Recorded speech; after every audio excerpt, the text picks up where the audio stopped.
The game of Unscrewed is a zany battle royale between cartoon characters as they try to bump each other off to retain their Saturday morning slot. To begin a game, each player chooses a character and takes all of their components. This includes their player piece, scheme board, movement cards, gimmick card, and a couple of reference cards.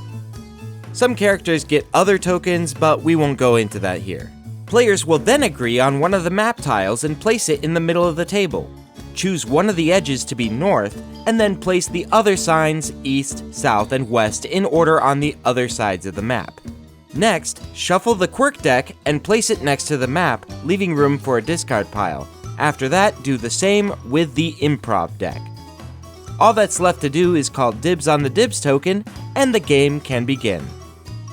I will mention before moving on that there are different setup rules for your first game, but since I want this video to be useful beyond that first game, I'm going to cover the regular gameplay instead. In this game, when you see an object that stands upright, this is what the rules call a thingamajig. Thingamajigs include player pieces, anvils, as well as bombs. Objects that lay flat on the map, or are printed on the map itself, are known as spaces. These can have different effects on thingamajigs, and they can be powerful yet dangerous tools to use against your fellow players. The edge of the map is the edge, and if any thingamajigs are pushed or otherwise moved over the edge, they die. What's more, at the end of every round, a map cover is placed on the map, and that is considered to be an extension of the edge. Alright, enough preamble, let's learn how to play. Starting with the player who called dibs at the end of setup and going clockwise, each player starts the game by spawning their character on the board. When a character spawns, it must do so on an empty space that is not adjacent to another character. A round is made up of 4 phases: drawing quirks, scheming, execution, and aftermath. In the quirk draw phase, each player will draw a quirk card, and upon letting everyone know its effects, they will put it in the slot at the top of their character's scheme board. Since the one who calls dibs is a jerk, they get to draw 2 and choose which one they want to keep and which they want to discard. Quirks are game-changing effects that come into play throughout the game. Most of them must be followed and happen as soon as their conditions are met. Each player can only have 3 quirks at a time, and when they get to draw a 4th, they have to replace one they already have with the new one. Next up is the scheming phase, where all the players take a look at their action cards and choose 3 of them to lay on their scheme board like so. In this step, you are deciding what you want your character to do in the next phase of the round, and in what order. There are 3 types of action cards. Movement cards will move your character 1 space in that direction. Improvise cards make you draw, resolve, and discard a card from the improv card deck. These can be attacks or have other effects on the game that can be useful or harmful. Lastly, there are again cards that make you repeat the card before it in the scheme, or make you roll to move in a random direction if there aren't any cards before it in the plot. So, that leads us to the execution phase, where the scheme you just laid out comes to fruition. Starting with the player who called dibs at the end of setup and going clockwise, each player flips their first card and performs the action on that card. After everyone has done so, do the same with the second, and then the third.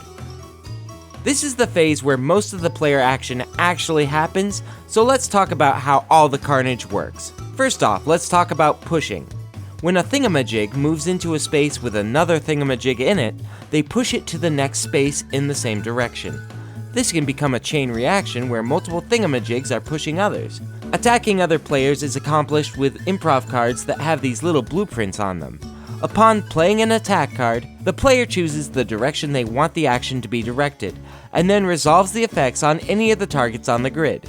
Keep in mind that the yellow target paths can be blocked by walls, and that sometimes the improv cards can add or affect spaces on the map too. And since we're on the topic of spaces, let's cover those real fast. Blank spaces are blank spaces. They have no effect on players, and they're the only type of space that characters can spawn in. When a thingamajig enters a space with a slick on it, the thingamajig moves an extra space in that direction. Cracks turn into holes as soon as a thingamajig leaves that space. If a thingamajig ends its movement on a hole space, it dies. Wall spaces cannot be entered and block ranged and fan aftermath effects. Fan spaces kill any thingamajig that enters them, creating a line of slicks in front of them until they reach a wall, a thingamajig, or the map edge. they also have an effect that happens on the aftermath phase to watch out for. Crush spots activate in the aftermath phase, so we'll touch on them later, but stay away from them, they're bad news. Portal spaces kinda act like slicks, except the thingamajig exits from the matching portal space. Finally, there's the bomb spitters, which spit out bombs when a thingamajig enters their space. The die is rolled and the bomb, starting from the spitter space, makes its way that many spaces in the direction of the spitter's mouth, interacting with everything in its path. The last phase, the aftermath, activates all of the non-player effects in this order. Fans blow thingamajigs in the same row in front of them one space away, or suck thingamajigs behind them one space closer. If a wall is between a fan and a thingamajig, the fan has no effect on said thingamajig. Then, in numerical order, each bomb is checked to see if there's a thingamajig next to it. And if so, the bomb goes off, pushing the thingamajig 2 spaces directly away from it. Next, all the occupied crush spots go off, killing the thingamajig beneath and replacing it with an anvil. Then the largest map cover is centered on the map, killing any thingamajigs beneath, and redefining the edge of the map for the rest of the game. After all of this is done, the players collect all of their action cards back into their hand. They resolve their character gimmick if applicable, and the dibs token is passed clockwise to the next player, who starts the next round. Play continues until only the winner remains, or everyone dies and it's time for a rematch. Now, before we finish, I want to talk about dying. So dying is typically bad in games, but this game isn't over until it's over, and there are effects that can bring dead players back into the action. So when your character dies, remove their thingamajig from the map. Pick up all of your action cards, but keep your quirk cards in play in case you come back. Like, say, if you get the dibs token. And that's how you play the game of Unscrewed. It's quirky, classic carnage, and I think you'll enjoy it. And until next time, this is Hogwash. Catch you later.